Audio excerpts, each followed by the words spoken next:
Good evening, ladies and gentlemen. This is indeed quite an eye-opener for me this evening. I came directly from a fascinating experience of football teams from the Northeast competing. A lot of students from the Northeast and young people from the Northeast who are working in Delhi and around Delhi had gathered, about 10,000, I believe, in Ambedkar Stadium.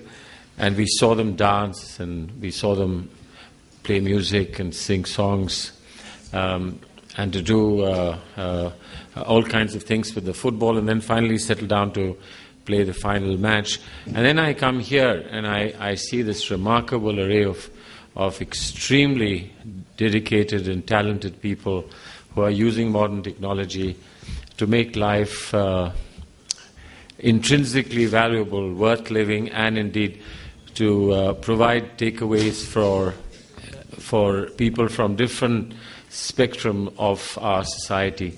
And that these awards should have expanded beyond the borders of India to have included the Asia-Pacific region, certainly the larger Asian domain, I think is a remarkable tribute to the vitality, energy, and determination of young India to make its mark in the world. And I think that just makes my job as Foreign Minister a lot easier, that when I go and speak anywhere in this part of the globe, or indeed for that matter, anywhere in the world, I can speak with assurance, confidence, and with a degree of optimism about the India that I represent.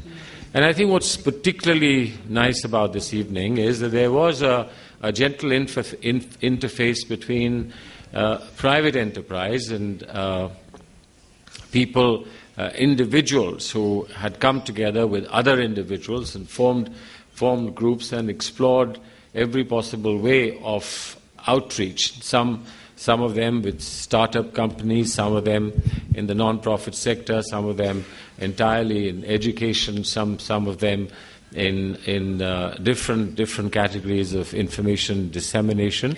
But there was this gentle cooperation and collaboration between government and private individuals and private enterprise in the widest sense of the word. And I think that's really what we've been looking for in the 21st century, that there is a benevolent presence of government as a guiding spirit, nudging people forward, and at the same time, people willing to participate in a government effort and drawing government towards greater involvement in the aspirations of ordinary people. And that ordinary people today are changing. What we saw here right from the time that I came is all about ordinary people who are doing extraordinary things. And therefore, I think we can look forward in some decades, if not some years, that we can, instead of talking about the ordinary people, the Aam Aadmi, we might be able to speak of India as a country of extraordinary people. And that will be the true accomplishment of our generation. And I would believe each one of us then would stand tall, both in terms of what we see ourselves and our self-esteem, and also how the people of the world see us. These are difficult times, as you know, economically, both for India and for the globe. These are extremely difficult times. But the good news is that even in difficult times, we continue to perform in a manner which is outstanding and which excels, and a manner which brings hope. The negativity that we hear constantly in many fora in our country is hopefully a passing phase, because when I come to an event like this and an evening like this, I believe that hours and hours of negative talk that we have to come across and we are subjected to does not leave anything of an impression compared to a deep impression that a few moments of participation in this very wholesome event has made upon me. And I think this is probably true about all of you, and indeed true about everybody else. The important thing is we've got to keep our eyes open, we've got to keep our ears open, and we are going to keep striving for a better life for generations to come. What is this that we can offer to generations that will succeed us and the generation that will come? Symbolically, when we hand to them the torch of success and succession, it will be a torch of succession that comes with wholesome contributions that we have made in our society to provide greater justice between generations and for children of tomorrow. So, ladies and gentlemen, I must congratulate the organizers of the Manthan Award, the Digital Empowerment Foundation. I think it's a remarkable effort, great effort. And if I might say that today I get a sense of accomplishment and joy, and I participate in this wonderful thing that you've done, but it also shows to me, in a sense, and I must admit this to you, tremendous inadequacy.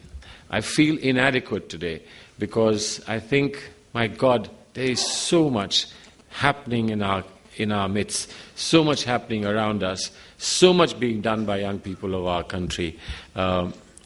Some of that we must learn as well. And I go back from here almost as though I've had an unusual lesson that I'm back at school or at university. The Vice Chancellor is here. Back at university, this has been a wonderful learning experience.